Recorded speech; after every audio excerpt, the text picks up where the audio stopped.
Bienvenue dans une nouvelle vidéo de la chaîne Intemporelle. Aujourd'hui, je vais parler de comment s'habiller pour un mariage.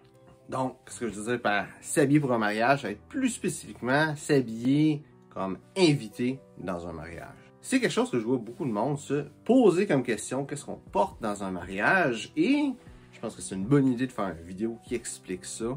La première chose à savoir, c'est que quand tu te fais inviter à un mariage, règle générale, il y a un code vestimentaire qui est donné.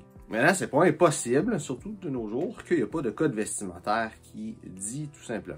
Dans ces temps-là, il y a quelque chose que tu peux porter qui va être très simple et que peu importe qu'est-ce qui est attendu de toi, que ça va être assez, et peu importe ce qui est attendu de toi, ça sera pas trop non plus. Mon conseil, c'est de porter un complet, soit 2 pièces, soit 3 pièces, pas nécessairement un complet croisé, mais un complet droit, dans des couleurs un petit peu plus sobres, rien qui vont flasher, mais ça n'a pas besoin d'être sombre, mais plus sobre, comme du bleu, comme du gris, par exemple. La meilleure couleur de souliers à avoir, c'est les souliers noirs parce que ça flash moins. Si tu veux quelque chose de brun foncé, ça peut marcher aussi. Il y a beaucoup de monde qui sont beaucoup plus puristes qui vont dire que c'est des souliers noirs et rien d'autre dans les mariages.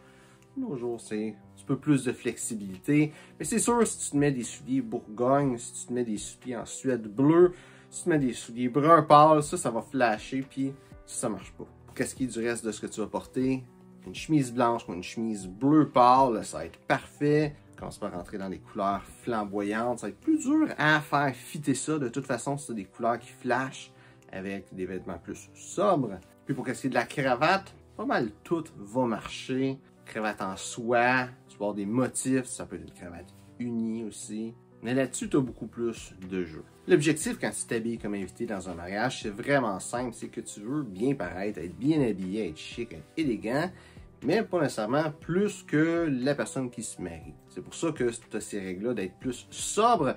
Comme ça, c'est la personne qui se marie justement qui va détonner des autres et qu'est-ce que tu vas porter, ça va être plus sobre. C'est là pour pas que tu te fasses remarquer nécessairement. Qu'est-ce qui est le fun aussi avec qu'est-ce que je donne là comme guide de comment bien s'habiller dans un mariage, c'est que si tu arrives dans le mariage puis finalement, ils l'ont pas dit que c'était quoi le code vestimentaire, puis ils s'attendaient que tu arrives de façon plus décontractée, mais tu peux toujours enlever ta cravate, enlever ton veston, puis juste avoir une chemise, une paire de pantalons, des souliers propres, puis facilement être capable de bien paraître malgré tout, d'avoir la chic et d'avoir l'air d'être à ta place. Dans ces temps-là, ça pourrait aussi être un bon temps pour avoir des bretelles ou un costume 3 pièces parce que tu peux toujours juste enlever ton veston puis avoir l'air élégant avec le gilet ou avec des bretelles.